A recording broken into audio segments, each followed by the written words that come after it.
like trying to understand where the hell I stand on this is so exhausting.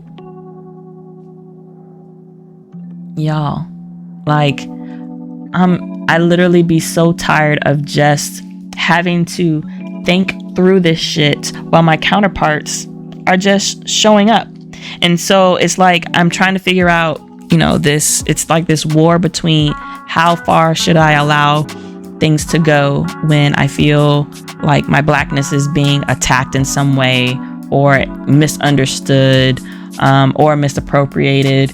It's like, do I choose to be self-serving and not care about it because maybe it doesn't really bother me that much, and maybe it's to the detriment of the Black community because it allows this person to think that this is okay, and then maybe carry out this action towards another Black person, or worse, or should I have to go through the trouble of teaching and explaining and exhausting myself for the betterment of our community, to make sure that there's one less white person that sees us as mysterious, quote unquote, or scary.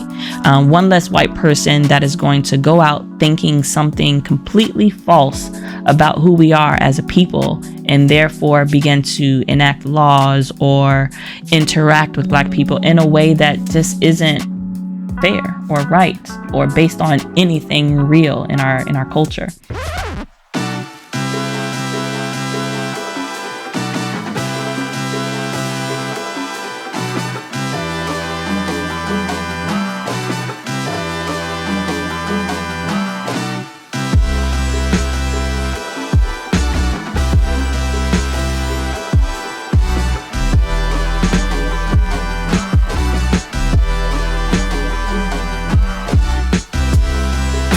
All right, guys, welcome back to Lex Talk. My name is Alexis, for those of you that don't know me, and the purpose of this channel is to have real conversations about life, love, and relationships. And that stems from my belief that there is healing at the intersection of our struggles.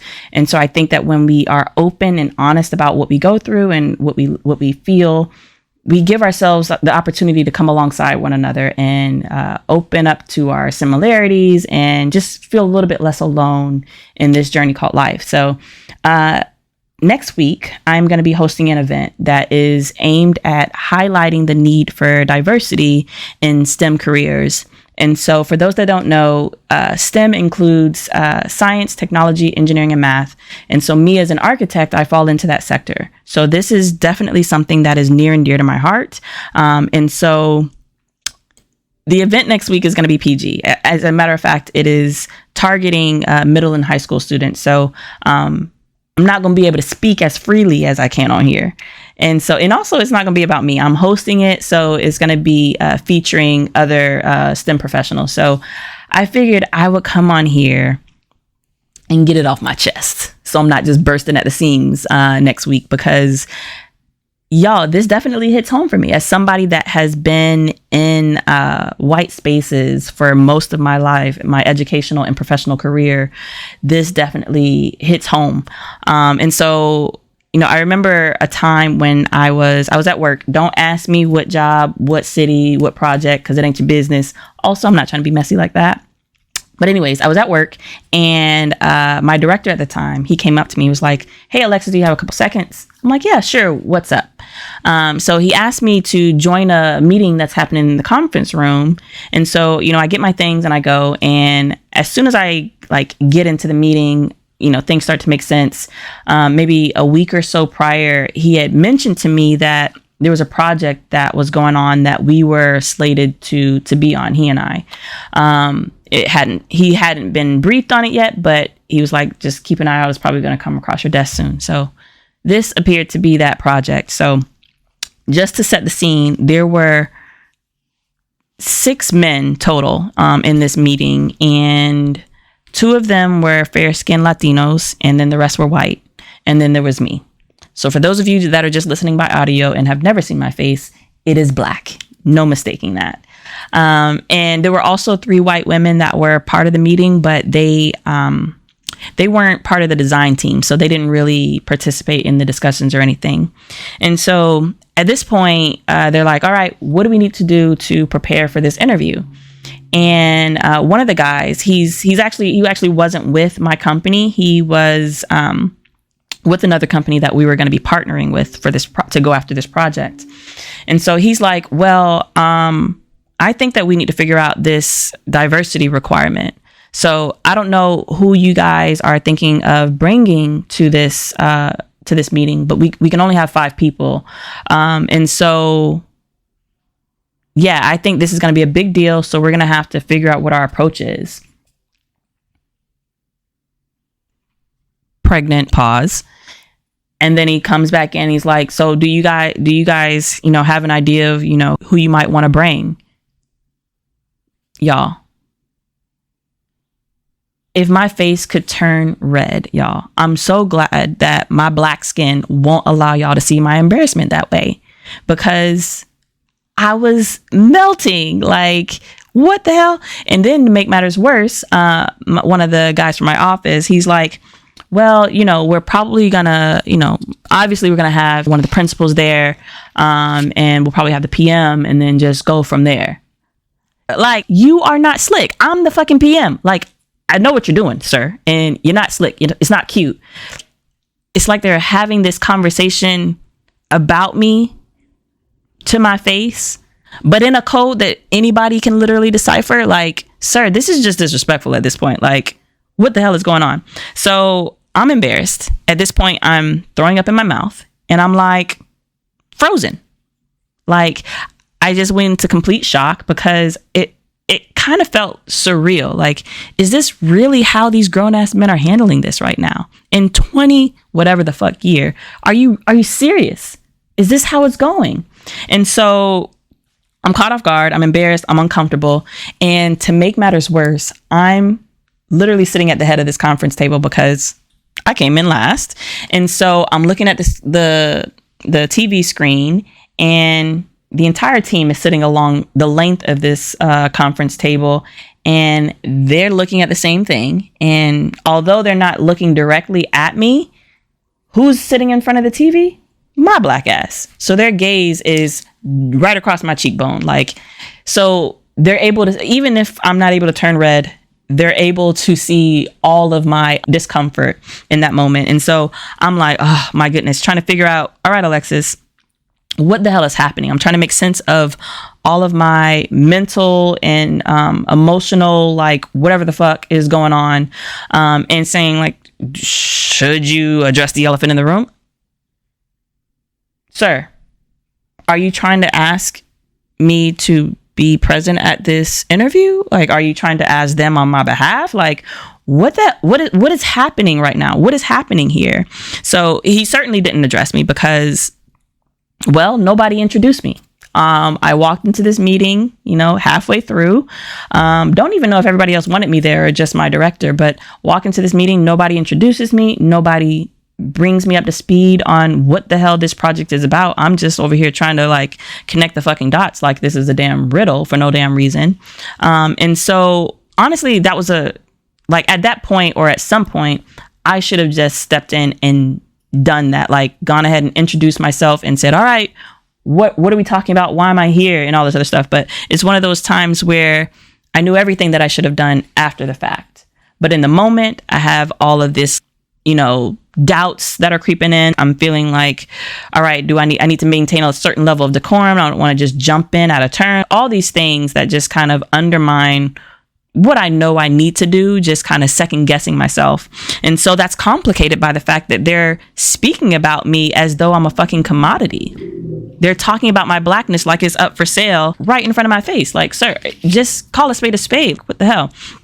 Plus, I already hate when people are not direct, And so anyway, I want to address this situation head on. But part of me is also like, well, what if they don't mean diversity in that way? There are 2 Latino gentlemen here. There are 3 white women here. Even though they're not part of the design team, maybe there's some way that they're thinking they can finagle that, finesse it. And maybe they're approaching diversity from a different angle. Maybe they don't need my blackness, And then at some point, they pull up the exact verbiage that is in the requirements, and it becomes painfully clear that they want themselves a nigga, like a whole nigga. They want a black person that can understand and identify with the plight of the black community as well as the goals. They want an inside man on the design team. And so, I wish I could say that this was the only time that something like this has ever happened in my professional career or educational career. But when you are the only one of, pretty much any demographic in a space, people tend to look at you as the resident expert for that. And so, oftentimes in my life, I'm the only black person in the room. And so everybody else, they look to me as the resident black. And so I'm the one that they are coming to with their questions or, testing things, using me as a gauge, or as a representative. I remember one of my old coworkers asking me like one day, and he was very, I would say, sweet about it. Like you could tell he was timid. He didn't want to come off the wrong way. And he was like, so, a lot of times when I go to the store, right, I see black women and they'll have this like shower cap thingy on their head. What's that about? And so I don't know. It's like one of those things, although it is not my fucking job. It is absolutely not my job to be their expert in all things black, because for one, black people are not a monolith, so I can't. But I kind of do feel kind of happy that he took the time to ask me and not make an assumption and then treat black people a certain way because of it. But also I think taking the time to answer these questions or have these discussions, it humanizes us to them. I think it gives them access into, who we are and how we are in our culture and all that stuff, that begins to move us away from being seen as, mysterious and scary.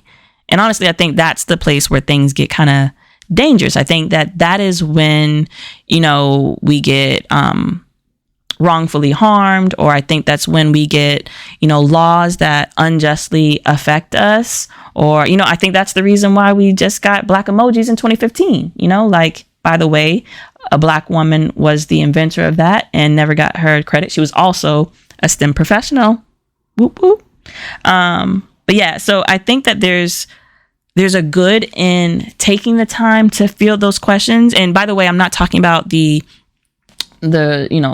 racist ones that are gonna feel the way they feel no matter what we say. I'm more speaking to the ones that consider themselves to be allies, that actually do have a heart for us, but they're naive to who we are, to our culture, to our experience, and to what we deal with. But I think a lot of that is because America is like set up to cater to the white experience. And so you have to go out of your way to understand any other kind of experience, any other type of culture within this space. So it's like I don't blame them for not knowing, but at the same time, I still don't feel like it's our job to teach white people about us. I don't feel like it's our job to, not just white people, anybody. I don't think it's our job to teach people to treat us like a human being, to give us decency and respect, to believe that we are normal, that believe that we are capable, believe that we are smart, intelligent, and all the things that seem to not be naturally attributed to us, that we seem to have to earn or work for. But sometimes I do think let me step back. I don't think it is our job, but sometimes I wonder, or sometimes I do think that it might be in our best interest to educate them, to have these discussions, because almost like when, you're doing a group project, you don't want to do the other person's work, but if they're not pulling their weight and you don't step in, you fail too, and it's one of those life ain't fair type of moments, which is another thing that is frustrating, because Black people are always forced to be resilient, even when it's not our fault or when somebody else is in the wrong. It's just another thing that we're used to having to do. So we almost do it naturally without expecting anything, thinking that that's just the way life is. But that's just the way life is for us. People that aren't marginalized don't have to suck it up and deal with it or go out of their way to teach other people to be nice to them. Like, it's kind of wild that that's just our default mode because we've been, oppressed for so long. But anyways, I don't know. I just start to get annoyed because I feel like I'm forced to have these thoughts about existential crises when all I wanted to do was wake up and go to work. Like, I'm not trying to be in this deep level of thought over whether or not my coworker's wife can touch my hair because she asked, but should I be mad or not? Like, y'all, why are y'all doing this to me? Why are y'all subjecting me to this type of damn deep thought? Like, literally, I'm having to figure out, am I mad or am I happier? Am I happier than I am mad? Because on one hand, it's good that she is curious about me or us, that she wants to know more about our culture, that she asked permission. At least she fucking asked. She didn't just dive in. But at the same time, I'm a little annoyed because you're wanting to touch my hair as though I'm an animal at a petting zoo. I don't think that that's something that, others understand. The thought of somebody coming and say, "Ooh, can I touch you? Can I touch you? Oh, you're so cool looking." That's something that I used to always think about, like when white people would comment like on my hair or something, it'd be like, "Oh, that's so cool."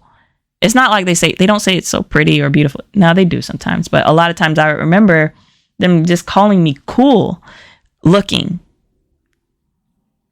Like, again, it's that feeling that you see me as an object, not a person, not a human. This like a commodity, y'all. Like, we still being bought and sold.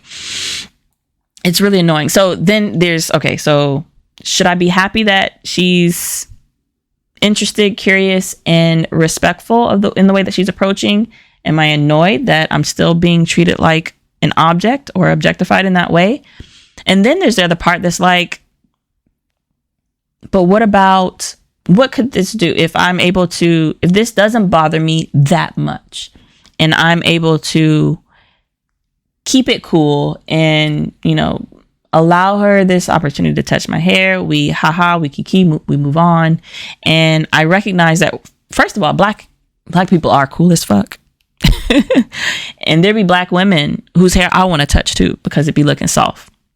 So I do understand that desire or urge, but it's different when a black woman is asking me to touch my hair because she understands everything, the process, understands the delicateness with which to touch my hair, understands the history and the backing, and is just as much, usually a lot of times just as much affected by this world of black hair than a white woman asking to stick her finger in my tresses. But am I able to see it as like, yeah, it is a cool thing, and that she doesn't mean any harm by it? And does it really bother me? Is it just bothering me because of the state of our culture? Like, trying to understand where the hell I stand on this is so exhausting. Y'all, like, I literally be so tired of just having to think through this shit while my counterparts are just showing up. And so it's like I'm trying to figure out, it's like this war between how far should I allow things to go when I feel like my blackness is being attacked in some way or misunderstood or misappropriated. It's like, do I choose to be self-serving and not care about it because maybe it doesn't really bother me that much, and maybe it's to the detriment of the black community because it allows this person to think that this is okay and then maybe carry out this action towards another black person or worse? Or should I have to go through the trouble of teaching and explaining and exhausting myself for the betterment of our community to make sure that there's one less white person that sees us as mysterious, quote unquote, or scary. One less white person that is going to go out thinking something completely false about who we are as a people, and therefore begin to enact laws or interact with Black people in a way that just isn't fair or right or based on anything real in our culture. And that's not to say anything, none of this isn't to say anything about what happens in other spaces, other spheres of life, because when I tell you, this be happening everywhere, y'all. Like, I remember being, it was in one of the high schools. I went to a couple high schools, but one of them, I remember the principal of the school coming up to me and asking me to be part of this photo op for the school. I don't know if it was like a pamphlet or whatever that was going out to new recruits. And out of her mouth, she said, yeah, we need to look diverse.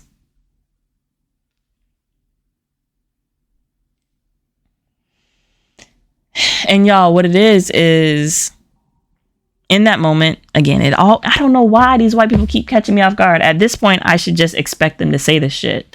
But you're in shock and you're like, they didn't, especially because it's not like they're saying things with a mean tone, or they're cursing at you.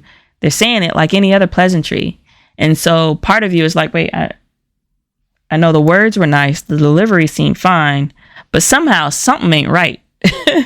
But in the 2-3 seconds that it takes for them to get that sentence out, you're searching for this response and you usually land on, okay.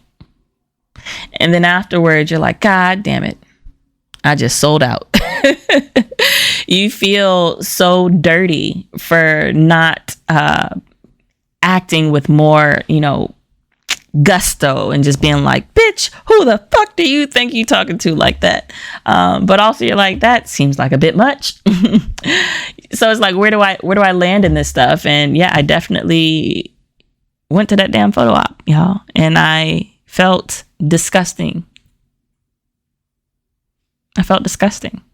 And yet again, my classmates ain't having to think about that while they're going to prepare for their exam. Imagine the shit that just shits in your mind, like, y'all, I had valuable stuff in there and it's had to move away for this bullshit that I'm now having to sort through and sift through as a goddamn teenager. Y'all, this also happened at church. Like, these damn photo ops be getting y'all white people with tokenism every fucking time. It's like, gotta find one, say cheese. And it hurts because I know that the person that asked me, we weren't that close. But all of a sudden, everybody knows my goddamn name. I'm not the most approachable person, if you can't tell or if you don't know me. I have resting bitch face, and I'm okay with that. I'm actually fine when people do approach me. I welcome, interactions. I'm an extrovert, but I'm not going to just go out and blast that. I don't really care. I'm good. I got enough friends. But anyways, all of a sudden, these people know my name and are interacting with me without pressure or me, initiating the conversation. And it's to get me to be part of something that makes it look like you and I are friends. Like you and I just be having a goddamn blast, and that other Black people would have a blast if they came here too. It's disgusting, but the sad part is how much mental space it takes up, at least in my mind. I know I'm not the only one, but I know that different Black people have different experiences and different perspectives on this. I did record an episode with Kamoy that I'll follow up so you can get his take on this, which is definitely different than mine. And so I do recognize that maybe it's just my ass. And, I definitely welcome, like, what do you guys feel? I want to know about other Black people that have, been in largely white spaces growing up and in their educational career and professional career and even social spheres. What has your experience been like? Do you feel as tired as this? Like, how do you handle it? Do you interact with them? Do you field their questions? Do you stand up for yourself? And what does that look like? Because I surely don't have this shit figured out. And opportunities be presenting themselves left and right, unfortunately. And I do want to say this. The people that I have worked with, worked for, and even, the people I've gone to school with, and even the people, these leaders in the church and everything like that, none of them would I consider bad people. Every single one of them would I welcome an interaction with. I'd probably go out to lunch with most of these people.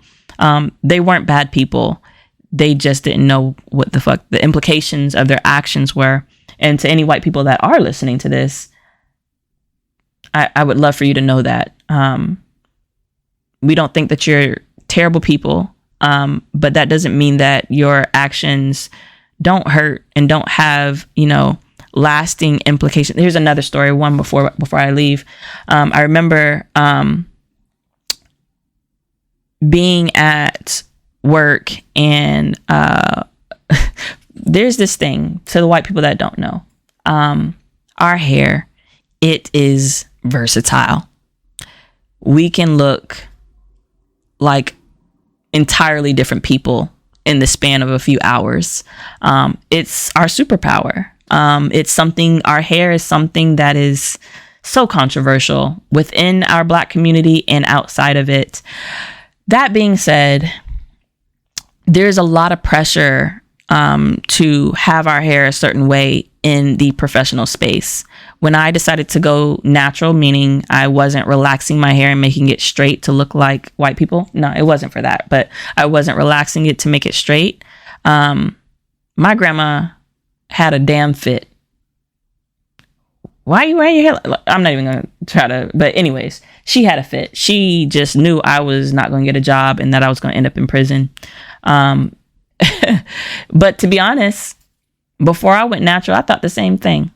I was not proud of the way that my hair looked growing out of my scalp. And it was something that I had to work through. But I did. And now the issue was deciding to get like a style in my hair, like braids or locks or a weave or so, whatever the case may be, because of this drastic transformation. Like I'm going to look so different. And I just didn't want to hear what these damn white people were going to say about it. I don't want, what I want more than ever is to just be able to go to work and be. I don't want my appearance to be the thing that you guys are talking about, discussing, drawn to. Like, I don't mind you liking my appearance. Just think about the way that white people are able to exist. They get their hair, oh, nice haircut. Moving fucking on. With ours, it's like, oh my God, where'd Alexis go? Where is she? I don't even see her. Where'd she go? Are you Alexis? Oh my gosh. Did your hair grow? Your hair grows so fast. Like yesterday it was up here and today is down here. Like, oh my gosh, how do you do, or how do you get it to stay like that? Y'all, don't let me put on a goddamn head wrap. It is just game over. And so I was deathly terrified of putting my hair in a protective style because, for one, I needed to get my hands out of my hair. That's one way that we protect our hair from breakage. And so I had to work up so much courage to get my hair into this style. And I walked through the door, and wouldn't you know, my supervisor had something to say. He said, man, I wish that I could just grow hair overnight.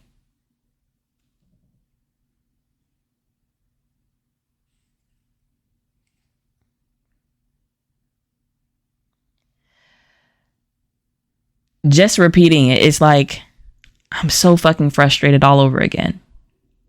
Because one, you have no idea. This is kind of like how it felt with the whole Will and Jada thing. It's like, you have no idea how much courage today took for me. And then you make that dumbass comment. Like, honestly, it cost you nothing to shut the fuck up. I really wish that you had in that moment, but you didn't. And here we are. So I'm like, and then, this is actually my supervisor at this point. So yeah, of course, that time I took the time out to go and find an article on microaggressions in the workplace and why that comment wasn't appropriate and what it made me feel. Printed it out, stapled it, left it on his desk. I didn't go to work for that shit, honestly. And here we are. Anyway, so yeah. Let me know how you guys deal with this shit, because it is definitely a lot. White people, I would ask for your opinion, but I don't need it.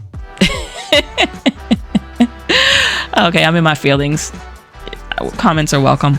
Anyways, thank you guys so much for listening. Thank you so much for joining me. Like, share, subscribe, follow, engage, all the things. Social media, you can find me at is_Alexis. That's ISS_ALXSS. And on podcast platforms, it's LexTLK. That's LexTLK. Y'all, I hope y'all come back and see me. Feels a little bit somber. My energy's a little low. But anyways, again, can't wait to see you guys in another episode. All right, bye.